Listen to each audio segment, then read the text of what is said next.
Okay, Nick and Andy, it's that time of the year. We're coming towards the final game of the season. So we're going to hand out our PST Premier League Awards for the 2023-24 season. Let's run through it then, Nick Mendola. We have so many awards to dish out, mate, today. Player of the season, let's start with the big one to start with. Who has been your standout performer in the Premier League this season? And I think this has been one of the toughest ones we've probably ever done, right? It is. And I know later we're going to talk about our best 11, but similar issue. You had so many fantastic players who missed decent amounts of time, whether that's Mohamed Salah, Erling Haaland, Kevin De Bruyne. For me, this came down to two players who I think are starting to get the credit for what they do for their team, and that would be Rodri and Declan Rice. And I went for Arsenal. I went for Declan Rice here. First year in a system, first year at a Champions League club, first year with that transfer baggage hanging around him. And did it ever look like it bothered him? And I want to give him more credit, which sometimes I knock players and say, oh, you know what? If it's an MLS, he's an American player here, so the media loves him. England, he's an English player there, so the media loves him. No, like usually an English player, I think we expect more out of them, and he just kept delivering. So I think Declan Rice, far and away, is my story of the year and player of the year. Andy, it's hard to disagree with that, right? Especially with those extra factors that Nick mentioned there. But who have you gone for? You've gone for someone different, right? Yeah, I have disagreed there, and it was close. Declan Rice elevated Arsenal to a level that, obviously within a point or two of winning the title this season. But for me, they were title contenders and runners-up last season before he got there. And so while he was exceptional this season, and he certainly improved the play on the field, didn't quite get them to where they wanted to be this season at the end of the season. Probably. Obviously, we've still got Championship Sunday to go, and we'll see how that plays out. But if you take him out of that team, I think you can replace him with a fairly similar player if you're Arsenal. I don't think you can make the same case for Ollie Watkins at Aston Villa.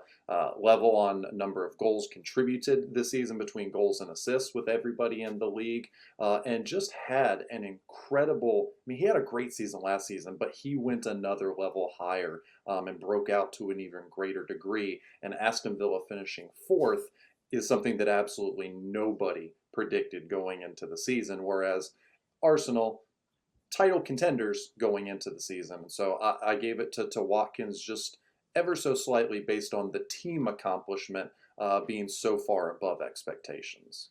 Yeah, I gave my vote to Rice, both with our awards and also with the Football Writers Association awards that I'm part of over here in England. So I just think he made every single player around him better in that Arsenal team. I think he had a lot of pressure on him, a lot of pressure with the price tag as well. But what I love is how the season has gone on. He's actually evolved, and you can see him playing different roles, chipping in with more goals and assists than he's ever done. And just really, like Nick mentioned there, it's not bothered him. He's kind of almost Roy Keane-esque, just taking that next step up to a big team, like when he went from Forest to Man United, and just shrugged his shoulders. It's like, this is where I belong. This is what I'm meant to be doing. And that's what I really like about his mentality. And I'm happy that we picked two English players there ahead of the Euros this summer. So that's in a season where Harry Kane left the Premier League as well. It's two English players that it comes down to for the award. Yeah, not bad, not bad. I'll take it. Nick, let's go to the manager of the season next. Who have you picked and why? Yeah, first off, a shout out to both Andoni Iraola and Gary O'Neill for very difficult situations made by one of the club's owners.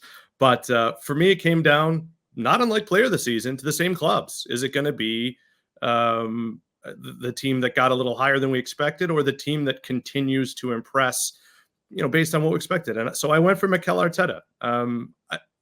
I think probably because I was a big doubter. I like the way that he handled himself in COVID. I don't love his post-game interviews, but I think the mentality he sets is the mentality you need to compete with a Man City. You can go the Klopp direction, which is risky, and you go the Arteta direction, which is a little less risky. And look, I just don't know that anybody's overcoming the best team in the world since Pep had Barca. And so the Champions League return did not stifle them. And I think he deserves a high five for that. Andy, a former Arsenal manager. You've already mentioned the club so far, thoroughly. What I think we know what you're going to say. Along the same lines of thinking, you go into Europe as Aston Villa, you're in the Europa Conference League. Sure, it's not the Champions League. They played an extra 14 games going all the way to the semifinals without a £100 million signing, without the massive squad of some of the biggest teams in the Premier League, and they finish fourth, and they very nearly make a European final under Unai Emery just a couple of seasons in as well. And I know this is a of the season award, but how quickly that entire project has come together under him.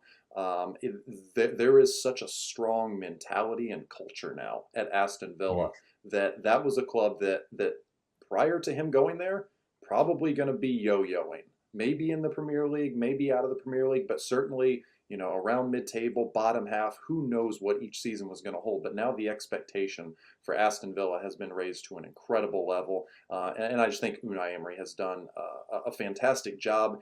They had a go at some of the big teams in the Premier League this season. They got a couple wins against Arsenal. They might have had some lopsided results against some of the others. But they have belief now. And that's to instill that at a club that was not one of the big four or big six or big seven or eight or wherever we're at now with that going into the year, I think is an incredible accomplishment in itself. Yeah, sleeping giant. But like you said, there was a lot of work to do. Let's not forget, when he arrived 18 months ago, they were in a relegation scrap under Steven Gerrard. And to take largely that same squad of players, yes, they've added some key parts, of course they have. But just the mentality, the efficiency, the organization. This is a situation where a manager and a club mesh and knit absolutely perfectly. You look at everything that Emery does and everything that these Aston Villa players are good at, it works. And the way they recruit and the ownership that they have already in place now with the Champions League situation, they can spend even more, bring in a different caliber of players. And I'm really excited to see where they can go. So I picked Unai Emery as well, because I just think he exceeded expectations. He's pretty much done that wherever he went. I think even look back at his time at Arsenal now, we saw that he exceeded expectations there after Arsene Wenger as well. But at Sevilla, at Villarreal, and now at Aston Villa, just brilliant job. And everybody is absolutely singing from the same hymn sheet there. So what a job he's done this season. All right, Nick, next award, we are going for Young Player of the Season. What do you think about this one? Yeah, I'm going in a different direction than everyone else, and I know it's because I have an outsider streak. Regardless, I know what I think the right answer is, and I just kind of want to shout out, though, Jared Branthwaite from Everton, who has really impressed, and I think rightly has himself in a position where you're wondering how long he'll stay there. And it certainly probably helped playing next to James Tarkowski, playing in front of a very good goalkeeper in Jordan Pickford. But I'm just very impressed. Sean Dyche, a great guy to lead this young, big English defender. And I mean, he's got the vibes of, I know what you guys say over there, and I always hate it. Every center back's going to become the next Rio. But maybe this guy becomes the next Rio.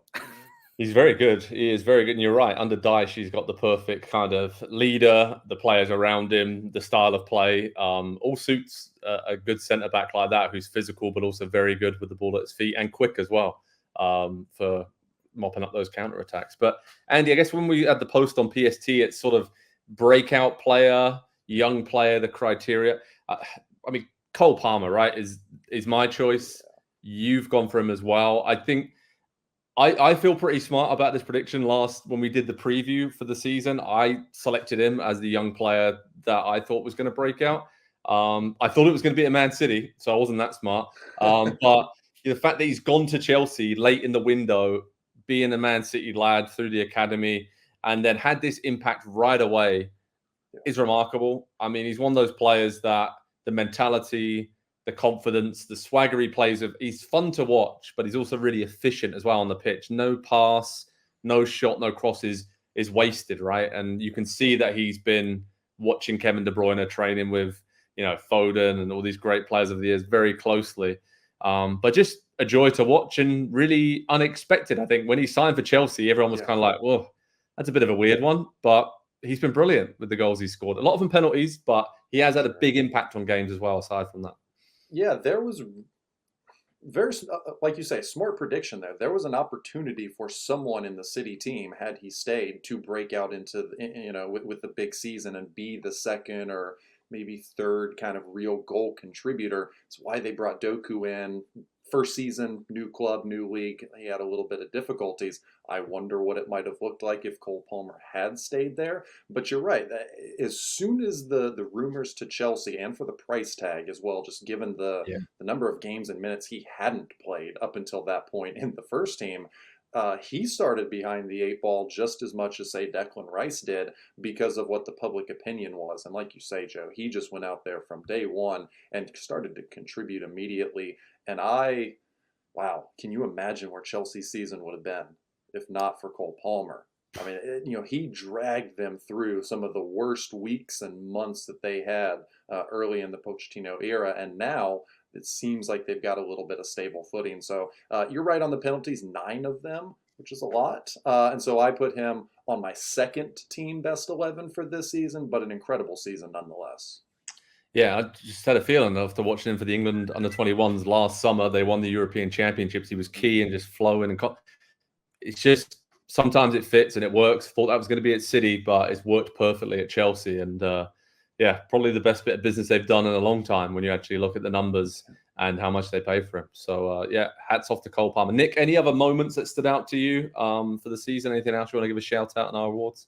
Well, this is when I realize how biased we can be as Premier League fans. So many amazing games, so many games with 5, 6, 7 goals. And I go for one with 8, and it's because Newcastle beat Sheffield United 8-0. It was just fun. And as someone who's watched Newcastle for 20 years, and someone who used to, speaking of Villa size, James Milner transfers away to a quote unquote bigger club and you get mad. It is for all the baggage that can come with being a fan of a team, to see your team capable of that and not really surprising a ton of people. I don't know. That was just, I had fun watching that. Yeah, I had fun watching another 8-goal game, but it was 4-4 at Stamford Bridge, Chelsea against Man City early in the season. I just remember, still weren't sure about Chelsea. They were going through a lot of struggles. Man City was showing a few cracks there as well. So it was exciting in terms of, well, they're not going to run away with it this season. There's going to be more teams in the title race. But it was the wind and rain was swirling around Stamford Bridge. The late drama, the chaos, the end-to-end nature. It was just like a basketball game. I think Pep Guardiola described it as that, end-to-end. And that for me was pure entertainment. And that is what the Premier League is all about. 2 big teams going at it, great individual players, not great defending, but it made for a great spectacle. And when I think of this season, I think that's one of the games, well, that's the game that I will remember more than any other. And just the noise of Stamford Bridge. And it wasn't like that, obviously, for the last season and a bit because of all the struggles they had. So felt like something was building then for Chelsea. Andy, what about you? Any moment that stood out for you? Yeah, I know you guys like the goals and everything, but there was an incredible scoreless draw between Sheffield United and Burnley back in August or September that it really stands out in my mind at this point. No, of course, I went for another big game of goals, 3-3 between City and Spurs, and it came during a period of the season where City were really struggling, and it was when everybody finally decided, all right, they're not going to win the title this season. They conceded 15 goals in a 9-game period from November 25th to January 13th. 11 of them came in just 4 games. So that included the game against Chelsea, the game against Spurs, and then they gave up 2 each to Newcastle and Palace during that time. They've given up 33 on the season. So that means 18 goals in 28 of the other games this season. And so that little outlier period right there was strange, but it was also fascinating to watch City, a team that's built around control and dominating games and making other teams play the way that they want to, have to play the way of everybody else and chase games and give up late goals. So it was strange to see, but it was nice to see City struggle a little bit and have to really dig deep and kind of grind out, if you will, potentially another title win. And said firmly with your Tottenham Hotspur hat on there, because that was a moment where they were for a long time the most entertaining team in Europe. I think we'd all say when Ange first turned up, and maybe a little sign of things to come for them once they figure things out in the next few seasons. So those were our PST Awards up on the website, Pro Soccer Talk on NBCSports.com. You can see it at the bottom of the screen there. We'll have a big post detailing all of our awards, team of the seasons, everything to kind of wrap up and put a nice bow on what's been an incredible campaign up and down the table. Nick, Andy, and I went at it. We agreed on a lot of things, but had some different views on others. So check out that post over on the website. But my word, lads, it has been a very fun season. Hi there, I'm Rebecca Lowe, studio host for NBC's coverage of the Premier League. Don't forget to hit subscribe to watch more videos all season long. And for even more Premier League content, from original series to live matches, head over to Peacock. And be sure to tune in for Premier League mornings every weekend on USA Network and on Peacock. We will see you there.